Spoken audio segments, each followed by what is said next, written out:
स्वागत है बच्चों आपका एक नए वीडियो में। आज हम इस वीडियो में पढ़ेंगे माइक्रोब्स इन सीवेज ट्रीटमेंट और इसके बाद हमारा स्टडी टॉपिक रहेगा microbes in production of biogas. तो शुरू करते हैं इस वीडियो को। हम जानते हैं कि शहरों में बहुत सारा वेस्ट वाटर बड़े अमाउंट में जनरेट होता है हमारे सिटीज़ में, टाउन्स में। और ये जो म्युनिसिपल वेस्ट वाटर होता है इसे हम बोलते हैं सीवेज। ठीक है, इस सीवेज के अंदर जो बहुत बड़ा कंपोनेंट है वो है ह्यूमन एक्सक्रीटा। बहुत सारा ऑर्गेनिक मैटर होगा, बहुत सारे माइक्रो ऑर्गेनिजम्स भी इसमें होंगे। और ऐसे माइक्रो ऑर्गेनिज्म भी होंगे सीवेज में जो कि पैथोजेनिक होते हैं, यानी जो डिसीज कॉज करते हैं। हम्म, तो इतना सारा जो सीवेज होता है, जो ह्यूज अमाउंट में प्रोड्यूस होता है, उसको कैसे डिस्पोज किया जाता है, उसको कैसे फेंका जाता है वाटर सोर्सेज में। इसको डायरेक्टली तो नहीं फेंका जा सकता, पहले इसको ट्रीट किया जाता है ना। नेचुरल वाटर बॉडीज़ में फिर छोड़ा जाता है, जैसे कि रिवर्स हैं, स्ट्रीम्स हैं इसमें। तो इसे ट्रीट कैसे किया जाता है ना। इसे ट्रीट करने के लिए होते हैं सीवेज ट्रीटमेंट प्लांट्स, ताकि ये पानी जो है इसका पॉल्यूशन कम हो जाए। अब इसका ट्रीटमेंट कैसे किया जाता है, तो it is done by heterotrophic microbes which are naturally present in the sewage. तो हमें सबको पता है कि माइक्रो ऑर्गेनिजम्स का प्रयोग हम अलग अलग तरीके से करते हैं। तो देखो यहाँ पर सीवेज को ट्रीट करने के लिए माइक्रो ऑर्गेनिजम्स का यूज़ हो रहा है। तो और वो माइक्रो ऑर्गेनिजम्स जो नेचुरली उस सीवेज के अंदर हैं उन्हीं का यूज़ हो रहा है, कोई नए माइक्रो ऑर्गेनिजम्स नहीं डाले जा रहे हैं। तो देखो, इसको सीवेज को ट्रीट करने के लिए दो स्टेप्स होते हैं। एक होता है प्राइमरी ट्रीटमेंट और एक होता है फिर सेकेंडरी ट्रीटमेंट। तो सबसे पहले प्राइमरी ट्रीटमेंट को पढ़िए। इस ट्रीटमेंट में फिजिकल रिमूवल किया जाता है पार्टिकल्स का। लार्ज और स्मॉल पार्टिकल्स जो सीवेज में होते हैं उनको सबसे पहले सेडिमेंटेशन और फिल्ट्रेशन करते हुए साफ कर लिया जाता है पहले ही। मतलब जो पानी आ रहा है सीवेज ट्रीटमेंट प्लांट में, सबसे पहले उसको फिल्टर करा देंगे और फिर उसमें उसको सेटल डाउन होने देंगे। कुछ पार्टिकल्स जो उसमें रह गए हैं उनको सेटल डाउन होने देंगे और सेडिमेंटेशन करा देंगे। तो इस तरह से जो बड़े बड़े पार्टिकल्स उसमें होते हैं या कुछ मीडियम साइज पार्टिकल होते हैं वो आसानी से छंट जाते हैं, अलग हो जाते हैं। ठीक है, जो भी फ्लोटिंग डेब्रिस है वो सारी की सारी सीक्वेंशियल फिल्ट्रेशन से निकल जाती है। तो ये है हमारा initial primary treatment. I hope ये चीज़ तुम्हारे समझ में आई होगी। उसके बाद फिर क्या होता है कि देखो, जो फिल्ट्रेशन है उससे आप देखोगे जो फ्लोटिंग डेब्रिस है वो निकल जाएगी, और उसके बाद जो सॉइल होगी और छोटे छोटे कंकड़ या स्मॉल पेबल्स होंगे वो सेडिमेंटेशन से निकल जाएंगे। तो इसीलिए फिल्ट्रेशन और सेडिमेंटेशन प्राइमरी ट्रीटमेंट का एक महत्वपूर्ण हिस्सा है। All solids that settle from form the primary sludge. तो अब जितने भी सॉलिड जो हैं सेडिमेंटेशन में नीचे बैठ गए हैं सेडिमेंटेशन टैंक में, उनको हम बोलेंगे प्राइमरी स्लज। तो सपोज ये सेडिमेंटेशन टैंक है और इस सेडिमेंटेशन टैंक के अंदर नीचे की तरफ कुछ सॉलिड्स बैठ जाएंगे। So all the solids are termed as primary sludge. और जो सुपरनेटेंट है, सुपरनेटेंट का मतलब होता है जो ऊपर वाला पानी होता है। तो देखो, अगर ये सेडिमेंटेशन टैंक है और इस सेडिमेंटेशन टैंक में नीचे प्राइमरी स्लज है, तो ऊपर क्या प्रेजेंट है? ऊपर प्रेजेंट है सुपरनेटेंट। और ये सुपरनेटेंट होता है, ये अगले चैम्बर में चला जाता है, ये आगे चला जाता है। ठीक है, दिस सुपरनेटेंट। तो कुछ इस तरह से हमारा ये जो प्राइमरी ट्रीटमेंट है ये काम करता है।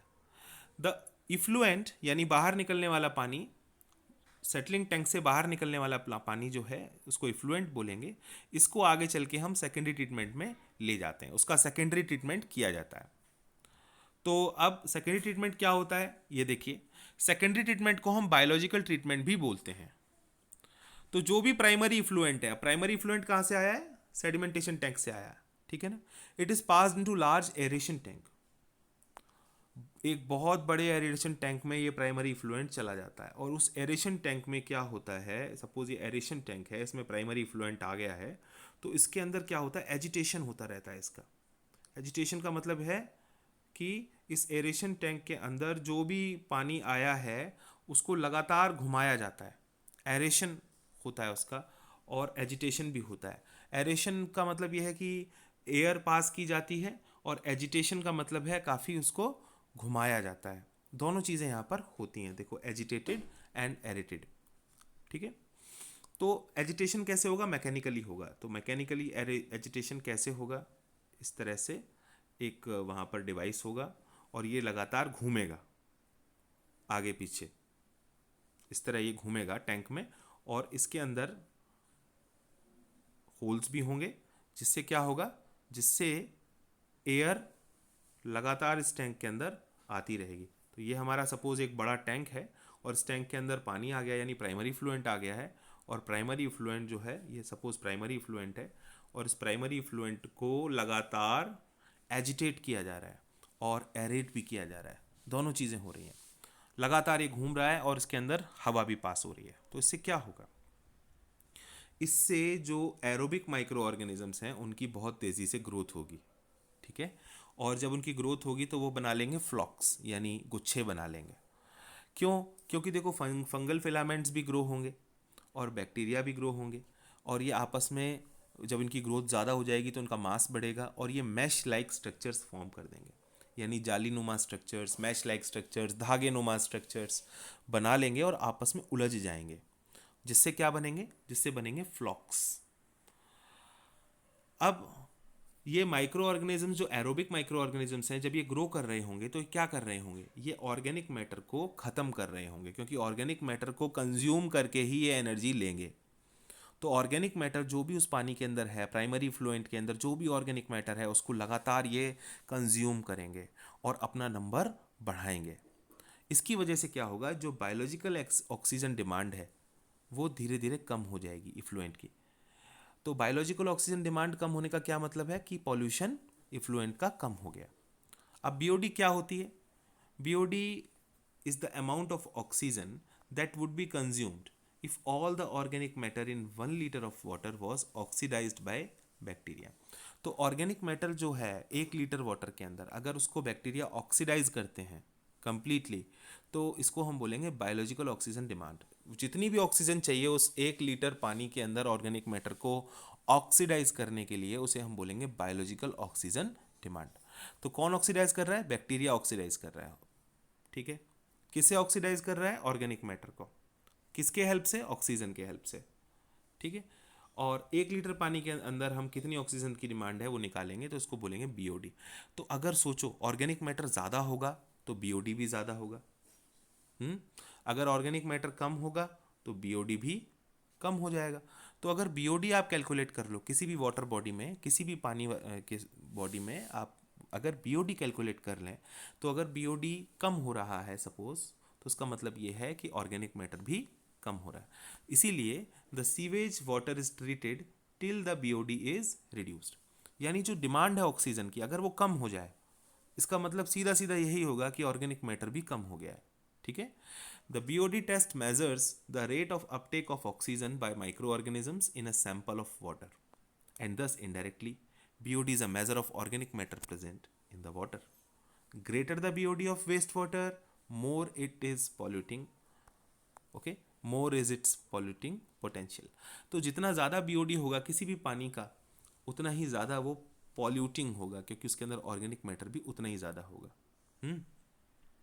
तो हमने क्या किया, जो सेकेंडरी ट्रीटमेंट है उसमें हम क्या कर रहे हैं, उसमें हम एयर प्रोवाइड कर रहे हैं, एयर प्रोवाइड कर रहे हैं और एजिटेट कर रहे हैं, ठीक है।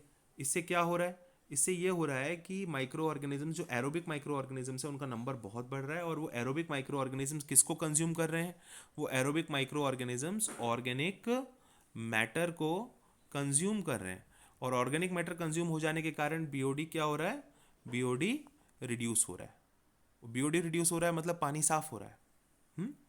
तो once the BOD of sewage or wastewater is reduced significantly, the effluent is passed on into a settling tank where the bacterial flocks are allowed to sediment।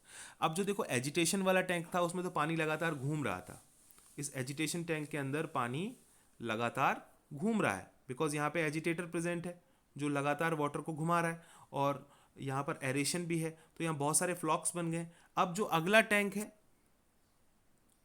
जिसमें पानी ये चला जाएगा वो होगा सेडिमेंटेशन टैंक। तो इसके अंदर क्या होगा, ये सारे फ्लॉक्स नीचे बैठ जाएंगे, ठीक है ना। क्योंकि फ्लॉक्स यहाँ तो घूम रहे थे, लेकिन जब ये अगले टैंक में जाएंगे तो यहाँ पर कोई भी एजिटेटर नहीं है, तो यहाँ पर क्या होगा, सेडिमेंटेशन होगा, तो फ्लॉक्स नीचे बैठ जाएंगे और जो साफ पानी है वो आगे चला जाएगा। तो यही आपको बताया गया है कि जो बैक्टीरियल फ्लॉक्स हैं वो अगले टैंक में सेडिमेंट हो जाएंगे, और अब इन फ्लॉक्स को अब हम बोलेंगे, इस सेडिमेंट को हम बोलेंगे एक्टिवेटेड स्लज, क्योंकि इसके अंदर एरोबिक माइक्रो ऑर्गेनिजम्स हैं, इसको एक्टिवेटेड स्लज बोलेंगे। तो a small part of this activated sludge is pumped back into the aeration tank to serve as inoculum. तो थोड़ा सा एक्टिवेटेड स्लज दोबारा से एरेशन टैंक में भेज दिया जाता है ताकि बैक्टीरिया का नंबर वहां पर बढ़ाया जा सके, ताकि तेजी से काम हो वहां पर, ठीक है ना। तो थोड़ा सा एक्टिवेटेड स्लज दोबारा से एरेशन टैंक में भेज दिया जाता है, और जो रिमेनिंग एक्टिवेटेड स्लज था उसको अगले टैंक में भेजा जाता है, और ये बहुत बड़ा टैंक होता है जिसको बोलते हैं एनएरोबिक स्लज डाइजेस्टर। अब जो हमारा एक्टिवेटेड स्लज है वो एनएरोबिक स्लज डाइजेस्टर में चला गया, और उस एनारोबिक स्लज डाइजेस्टर की खास बात यह है कि उसके अंदर एनारोबिक कंडीशन होती है, यानी उसमें हवा नहीं होती, वो सील्ड होता है, और यहाँ पर anaerobic micro organisms aerobic bacteria को और एरोबिक फंजाई को डाइजेस्ट करते हैं। यानी वो एरोबिक बैक्टीरिया और वो एरोबिक फंजाई जो एरेशन टैंक में बहुत ज़्यादा बढ़ गए थे, जिन्होंने एक्टिवेटेड स्लज बनाई थी, वो अब किसके निशाने पर आ गए हैं, एरोबिक माइक्रो ऑर्गेनिजम्स के निशाने पर आ गए हैं, क्योंकि कंडीशन कैसी है, एनएरोबिक कंडीशन है। कौन सा टैंक है, एनएरोबिक टैंक है, एनएरोबिक स्लज डाइजेस्टर। तो क्या होगा, धीरे धीरे जो हमारे एरोबिक बैक्टीरिया और फंजाई थे एक्टिवेटेड स्लज में, वो धीरे धीरे डाइजेस्ट होंगे, और उनके डाइजेस्ट होने से कुछ गैसेस निकलेंगी जिनको हम बोलेंगे बायोगैस, जिसके मिक्सचर को हम क्या बोलेंगे, बायोगैस। अब बायोगैस में क्या क्या होगा, methane, hydrogen sulphide, carbon dioxide, ये सब होगा, और इस बायोगैस का यूज़ एनर्जी सोर्स के तौर पर किया जा सकता है, बिकॉज ये इन्फ्लेमेबल होती है, ठीक है। तो इस तरह से हमारा जो पूरा पूरा वाटर है वो क्लीन हो जाता है, और अब जो पानी बाहर निकलता है, जो इफ्लुएंट बाहर निकलता है, उसको रिवर में या वाटर बॉडी में या स्ट्रीम्स में फेंका जा सकता है। तो अब आपको समझ में आया होगा, अप्रिशिएट करेंगे आप इस बात को कि माइक्रो ऑर्गेनिजम्स कितना बड़ा रोल प्ले करते हैं लाखों लीटर पानी को साफ करने में दुनिया में रोज़। और ये जो तकनीक है, जो मैथोडोलॉजी है, इसको एक दशक क्या मतलब पूरी सदी से, सेंचुरी हो गई लगभग, तब से इस्तेमाल किया जा रहा है दुनिया भर में, और आज तक कोई भी ऐसी मैन मेड टेक्नोलॉजी नहीं आई है जो माइक्रोबियल ट्रीटमेंट ऑफ सीवेज की टक्कर ले सके या उसको चुनौती दे सके। मतलब ये कि microbial treatment of sewage best way है सीवेज ट्रीटमेंट के लिए। आप तो जानते ही हैं कि बहुत सारा अर्बनाइजेशन हो गया है, शहरीकरण हो गया है, तो सीवेज भी बहुत ज़्यादा आएगा। और इस सीवेज को ट्रीट करने के लिए सीवेज ट्रीटमेंट प्लांट्स का नंबर भी धीरे धीरे बढ़ाना चाहिए, लेकिन किसी वजह से या इकोनॉमिकल रीजंस की वजह से भी अभी इतने नंबर हम नहीं बढ़ा पाए हैं, और ये नंबर बढ़ाने बहुत ज़रूरी हैं ताकि पानी जो जा रहा है नदियों में और स्ट्रीम्स में वो साफ़ हो देखा ये जा रहा है कि अनट्रीटेड सीवेज आजकल काफ़ी जगहों पर फेंका जा रहा है नदियों में, जो कि पॉल्यूशन को बढ़ा रहा है, और इससे वाटर बॉर्न डिसीज भी बढ़ रही हैं। तो इस चीज़ के ऊपर काफ़ी ध्यान देने की ज़रूरत है। इसीलिए ministry of environment and forest ने गंगा एक्शन प्लान और यमुना एक्शन प्लान को इनिशिएट किया था, ताकि जो हमारी बड़ी नदियाँ हैं उनमें जो सीवेज जा रहा है वो ना जाए, और ज़्यादा से ज़्यादा सीवेज ट्रीटमेंट प्लांट्स डेवलप किए जाएँ। आप भी अपने क्षेत्र में कोई सीवेज ट्रीटमेंट प्लांट हो तो उसको विजिट कर सकते हैं, और आपके लिए काफ़ी इंटरेस्टिंग और एजुकेटिंग एक्सपीरियंस हो सकता है। नेक्स्ट टॉपिक आप देखेंगे, that is the microbes in production of biogas. तो बायोगैस को बनाने के लिए कौन कौन से तरीके से हम यूज़ कर सकते हैं या कमर्शियली कैसे बनाया जा रहा है। तो देखो, अभी थोड़ी देर पहले आपने पढ़ाई था इस वीडियो में कि बायोगैस क्या है। बायोगैस एक मिक्सचर है जिसमें गैसेस का मिक्सचर है, जिसमें मीथेन एक डोमिनेंट गैस है, प्रीडोमिनेंट गैस है, यानी काफ़ी ज़्यादा उसका परसेंटेज होता है। मीथेन फ्लेमेबल होती है और माइक्रोबियल एक्टिविटी से बनती है, और इसी की वजह से ये बायोगैस काफ़ी इंपॉर्टेंट होती है। अब अगर आप बायोगैस में देखें कि कितना परसेंट क्या होता है, तो थोड़ा सा आप इसको नोट कर लें तो बेहतर होगा। तो बायोगैस का अगर हम देखें तो मीथेन इसमें काफ़ी प्रीडोमिनेंट गैस है, और ये लगभग 50 से 75% हो सकती है, ठीक है। इसके बाद कार्बन डाइऑक्साइड होती है, 25 से 50% के आसपास, ठीक है। इसके अलावा इसमें हाइड्रोजन सल्फाइड H2S हो सकती है 0 से 3%, हाइड्रोजन हो सकती है 0 से 1%, नाइट्रोजन भी हो सकती है 0 से 10%। तो इस तरह से अलग अलग गैसेस इसके अंदर हो सकती हैं। ध्यान रहे ऑक्सीजन इसमें नहीं होती बायोगैस में, ठीक है। तो biogas is a mixture of some gases, बट सबसे ज़्यादा गैसेस में जो पाई जाती है that is the methane. You have learned that microbes produce different types of gaseous and products during the growth and metabolism. आपको तो पता ही है जब माइक्रो ऑर्गेनिजम्स का ग्रोथ होता है, मेटाबॉलिज्म होता है, तो अलग अलग प्रकार के गैसियस एंड प्रोडक्ट्स को बनाते हैं। And the type of gases produced depends upon the microbes and the organic substrates they utilize. तो वो जिन ऑर्गेनिक सबस्ट्रेट्स का यूज़ कर रहे हैं उसी के वजह से ही जो गैसेस बनती हैं वो अलग अलग काइंड्स की बनती हैं। जैसे आप देखें, अगर डो का फर्मेंटेशन हो रहा था, या चीज़ मेकिंग हो रही थी, तो या बेवरेजेस बन रही थी, तो उसमें मेन गैस जो थी वो क्या थी? कार्बन डाइऑक्साइड थी। लेकिन कुछ ऐसे बैक्टीरिया होते हैं जो सेल्यूलोसिक मटेरियल को डाइजेस्ट करते हैं, यानी प्लांट मटेरियल्स को डाइजेस्ट करते हैं एनएरोबिकली, और उसकी वजह से मीथेन का प्रोडक्शन होता है along with carbon dioxide and hydrogen, ठीक है। तो these bacteria are known as methanogens. So methanogens are those bacteria which are able to generate methane by anaerobic digestion of the cellulose, ठीक है। And they also help in generation of some amount of carbon dioxide and hydrogen. तो एक बहुत ही common ऐसा methanogenic bacteria है methanobacterium. अब ये बैक्टीरिया कहाँ पाए जाते हैं? ये बैक्टीरिया रूमिनेंट्स जो होते हैं, यानी जैसे काऊ है, बफेलो है, इनके स्टमक में पाए जाते हैं, ठीक है। इनके स्टमक में एक कंपार्टमेंट होता है, इसको बोलते हैं रूमेन, और रूमेन में ये बैक्टीरिया रहते हैं। ये बैक्टीरिया जो होते हैं they are also found in the anaerobic sludge during the sewage treatment. तो जब सीवेज का ट्रीटमेंट हो रहा होता है तो उसमें एनारोबिक स्लज डाइजेस्टर में भी ये बैक्टीरिया काफ़ी पाए जाते हैं, मिथेनोबैक्टीरियम। इसलिए हमने देखा था कि जो सीवेज ट्रीटमेंट हुआ था, सीवेज ट्रीटमेंट में भी बायोगैस का जनरेशन हुआ था। तो वो क्यों हुआ था? Because of these Methanobacterium. तो जितना भी सेलुलोसिक मटेरियल कोई गाय या कोई भैंस खा रही है, कोई भी कैटल खा रहा है, वह रूमेन में जाता है, और रूमेन में क्या होता है? ये बैक्टीरिया होते हैं, तो ये हेल्प करते हैं इसके सेलुलोस के ब्रेकडाउन में, और फिर उसको न्यूट्रिएंट भी प्रोवाइड कराते हैं क्योंकि वो फूड डाइजेस्ट हो रहा है, और दूसरा गैसेस का फॉर्मेशन भी कराते हैं जिसको हम बायोगैस कह सकते हैं। तो अब ये आप सोचिए कि do you think we human beings are able to digest the cellulose that is present in our foods? तो हम लोग तो नहीं डाइजेस्ट कर सकते सेलुलोस को, ठीक है ना।